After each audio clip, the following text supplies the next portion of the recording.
वंदे मातरम बच्चों। आज हम कक्षा 7 विषय सामाजिक विज्ञान पाठ 8 मध्यकालीन स्थापत्य। अभी मध्यकालीन स्थापत्य कौन कौन से हैं और कहाँ कहाँ पर स्थित है और इनकी विशेषताएं क्या है, इसके बारे में अधिक जानकारी मध्यकालीन स्थापत्य भाग 1 के अंतर्गत प्राप्त करने की कोशिश करते हैं। पहले मैं पाठ पढ़ूंगी, फिर आपको समझाने की कोशिश करती हूँ। ध्यान से सुनिएगा कि आदमी की हर प्रवृत्ति ज़्यादातर आदमी के साथ साथ आनंद पाने की भी होती है। देखिए, आदमी की कोई भी प्रवृत्ति है, वो कोई भी प्रवृत्ति करता है तो ज़्यादातर आमदनी के साथ साथ आनंद पाने की भी होती है। यानी कि उन्हें ऐसा लगता है कि भाई आमदनी तो आए, यानी पैसे तो उनको मिले ही, लेकिन उनके साथ साथ उन्हें खुशी भी होनी चाहिए। इस प्रकार से उनकी प्रवृत्ति होती है। शासक और धनिक आदमी विभिन्न कलाओं के द्वारा आनंद पाते हैं। कोई भी शासक रहे, यानी कि कोई भी शासन करता रहे, राजा रहे, या फिर कोई भी धनिक आदमी रहे, यानी कि जो पैसे वाले इंसान रहे या मनुष्य रहे, विभिन्न कलाओं के द्वारा आनंद पाते हैं। विविध कलाएं पहले से ही निर्माण है, या जो भी कलाएं अभी हमारे पास उपलब्ध है, उन कलाओं के द्वारा वो क्या करते हैं, आनंद पाते हैं। अब साहित्य, चित्र, संगीत, नृत्य और स्थापत्य जैसी कलाएं प्रत्येक व्यक्ति को आनंद दे जाती हैं। देखिए, साहित्य हुआ, यानी कि किसी भी प्रकार का, किसी भी भाषा का अगर साहित्य पढ़ेंगे तो भी। फिर चित्र है, विभिन्न प्रकार के चित्र हम अलग अलग जगह पर देखते हैं। फिर संगीत, विविध तरह के संगीत सुनते हैं। नृत्य भी देखते हैं। और स्थापत्य जैसी, यानी कि जो विभिन्न अलग अलग जगह पर जो स्थापत्य है, उन स्थापत्य जैसी कलाएं प्रत्येक व्यक्ति को आनंद देती हैं। आर्थिक तौर पर सक्षम मनुष्य अपने आसपास के समाज में अपने बल पर कीर्ति, सामाजिक आवश्यकता या आस्था के लिए लोक भोग्य और लोकोपयोगी निर्माण कार्य द्वारा आनंद पाता रहा है। देखिए, यहाँ पर क्या कहा गया है कि आर्थिक तौर पर सक्षम, जिनके पास पैसे वगैरह सब कुछ है, धन दौलत है, ऐसे मनुष्य अपने आसपास का जो भी समाज होता है, इस समाज पर बल, यानी कि अपनी ताकत या शक्ति, कीर्ति यानी कि खुद की प्रसिद्धि, सामाजिक आवश्यकता, जो भी सामाजिक आवश्यकता होगी वो पूरी करके, या फिर आस्था के लिए लोकभोग्य, यानी कि लोग उसका उपयोग कर सके, और लोकोपयोगी निर्माण कार्य द्वारा आनंद पाता रहा है। यानी कि अपना बल दिखाने के लिए, या फिर अपनी कीर्ति कितनी है वो स्थापित करने के लिए, फिर सामाजिक आवश्यकता क्या है उसके हिसाब से, या फिर आस्था के लिए लोगों को उपयोग में आए ऐसे निर्माण कार्य कर खुद आनंद पाता है या खुश होता है। तत्कालीन सामान्य निर्माण कार्य की तुलना में कुछ विशिष्टता सूचित करते हो। तत्कालीन जो सामान्य निर्माण है, यानी कि जो अभी जो भी सामान्य तौर पर निर्माण कार्य किए गए हैं, इनकी तुलना में कुछ विशिष्टता सूचित करते हैं। यानी कि इनके बारे में जो भी सामान्य निर्माण कार्य है, इनकी तुलना में कुछ विशिष्टता, यानी कि अलग तरह की जो भी उनकी विशेषता होगी उसको सूचित करते हो। नमूनेदार हो, यानी कि नमूना भी, उसमें नमूनेदार भी होने चाहिए। दर्शनीय हो, यानी कि दर्शनीय भी होने चाहिए। विशिष्ट कला कौशल्य प्रकट करते हो, विभिन्न प्रकार के विशिष्ट तौर से कला कौशल्य प्रकट करते हो। ऐसे ज़्यादातर निजी मालिकी के न हो ऐसे निर्माण कार्य अर्थात स्थापत्य। देखिए, स्थापत्य की जो परिभाषा है यहाँ पर क्या दी गई है कि तत्कालीन सामान्य निर्माण कार्यों की तुलना में कुछ विशिष्टता सूचित करते हो। जो तत्कालीन अभी की जो सामान्य निर्माण कार्य होंगे उनकी तुलना में वो कुछ अलग दिखाई, उनमें कुछ अलग खूबियाँ हो या विशिष्टताएं हो।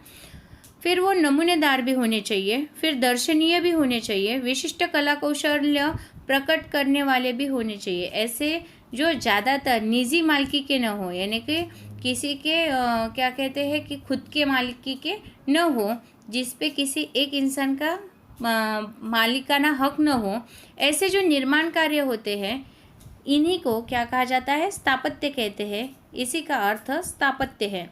गुजरात के प्रदेश में यथास्थान और काल में ऐसे स्थापत्य निर्मित हुए हैं। गुजरात प्रदेश में देखा जाए तो ऐसे स्थान और काल में ऐसे स्थापत्य निर्मित किए गए हैं।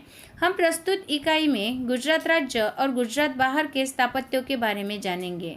जो ये पाठ है मध्यकालीन स्थापत्य, इनके अंतर्गत हम गुजरात राज्य के अंतर्गत जो भी स्थापत्य है और इतना ही नहीं, गुजरात के बाहर कौन कौन से स्थापत्य हैं इनके बारे में आज अधिक जानकारी इस पाठ के द्वारा अध्ययन करेंगे। देखिए, पहले सबसे पहले दिया है सोमनाथ। अब सोमनाथ में कौन सा स्थापत्य है और वो उसकी विशिष्टताएं क्या है इसके बारे में देखेंगे।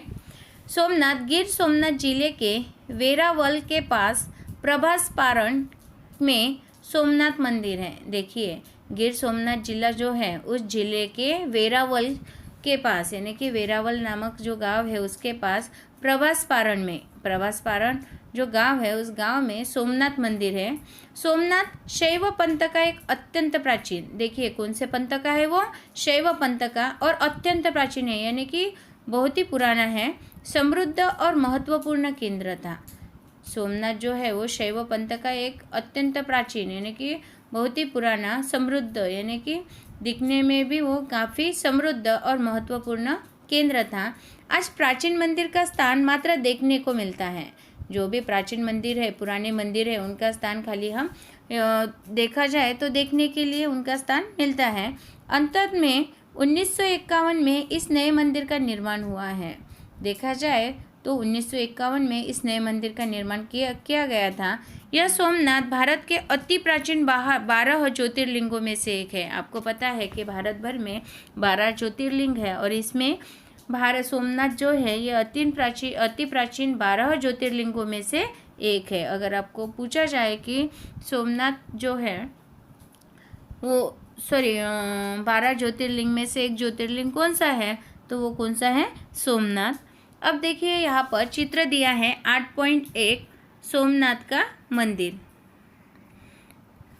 कि आप देख सकते हैं कि कितनी निपुण कला से इसका निर्माण किया गया है। इसमें देखिए नमूनेदार या फिर कोरीव काम भी किया हुआ है और स्तंभ देखें तो कितने सारे स्तंभ यहाँ पर दिखाई दे रहे हैं और सही में देखते ही बनता है ऐसा ये सोमनाथ का मंदिर 8.1 चित्र में हमें दिखाई दे रहा है। तो अगर हम ये चित्र में इतना खूबसूरत या सुंदर दिखाई दे रहा है तो सोचिए वहाँ पर जब हम जाएंगे और उसको नज़दीक से देखेंगे, उसकी बारीक जो कलाएँ हैं या उसको निर्माण करने के समय जो छोटी बड़ी बातों का ध्यान रखा गया है, इन सभी के बारे में हमें अधिक जानकारी प्राप्त हो सकती है और हमारी रुचि और भी बढ़ेगी और इसे देखने में हमें अलग ही मज़ा आएगा। अगर हम ये चित्र में देख रहे हैं कि इतना सुंदर है सोमनाथ का मंदिर जो भारत के 12 ज्योतिर्लिंगों में से एक हैं, तो ये सही में प्रत्यक्ष रूप से देखने में कितना सुंदर होगा।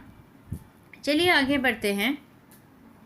दूसरा है द्वारकाधीश का मंदिर। दूसरा जो है, पहला हमने सोमनाथ का मंदिर देखा है जो कहाँ पर स्थित है कि गिर सोमनाथ जिले के वेरावल के पास जो प्रभास पारण नामक स्थान है वह स्थान पर ये सोमनाथ मंदिर है। और ये किस पंथ का है, तो शैव पंथ का एक अत्यंत प्राचीन, समृद्ध और महत्वपूर्ण केंद्र था और आज प्राचीन मंदिरों का स्थान देखा जाए तो देखने को ही मिलता है।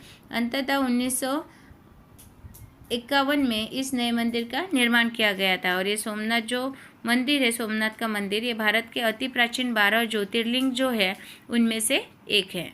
चलिए आगे देखते हैं कि द्वारकाधीश।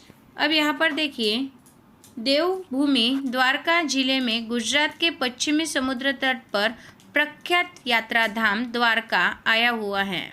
देखिए द्वारकाधीश का मंदिर कहाँ पे है, तो देवभूमि द्वारका जिले में, देवभूमि नाम का जो द्वारका का जिला है गुजरात के पश्चिमी तट पर, पश्चिमी समुद्र तट पर, जो गुजरात का समुद्र तट है कौन सी दिशा का, पश्चिम समुद्र तट, इस पर प्रख्यात यात्रा धाम है, यानी कि प्रख्यात यानी कि प्रसिद्ध यात्रा धाम द्वारका आया हुआ है। भारत के प्रसिद्ध 4 हरिधामों में से यह हरिधाम गोमती नदी के उत्तरी तट पर आया हुआ है। प्रसिद्ध 4 हरिधाम हैं, उन हरिधाम में से यह हरिधाम गोमती नदी के उत्तरी तट पर आया हुआ है। जो गोमती नदी है उस नदी के उत्तरी तट पर यह आया हुआ है।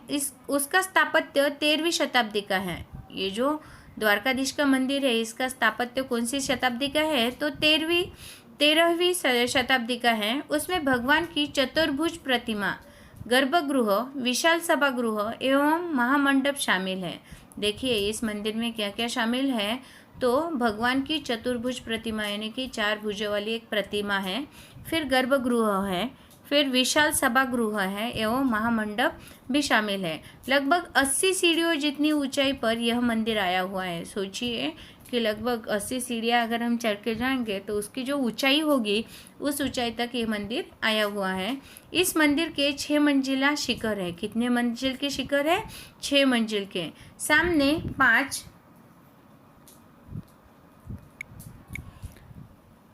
सामने 5 मंजिल वाला विशाल मंडप है, यानी कि 5 मंजिलें जिसमें है ऐसा विशाल मंडप है। उसका गुंबद 60 स्तंभों पर खड़ा है। जो ऊपर का हिस्सा है वो कितने स्तंभों पर खड़ा है? 60 स्तंभों पर। बाहर की तरफ संपूर्ण मंदिर पर सुंदर शिल्प कार्य किया हुआ है। जो बाहर की तरफ अगर हम उसे देखेंगे तो पूरा जो मंदिर है इस पर पूरा शिल्प कार्य किया हुआ है।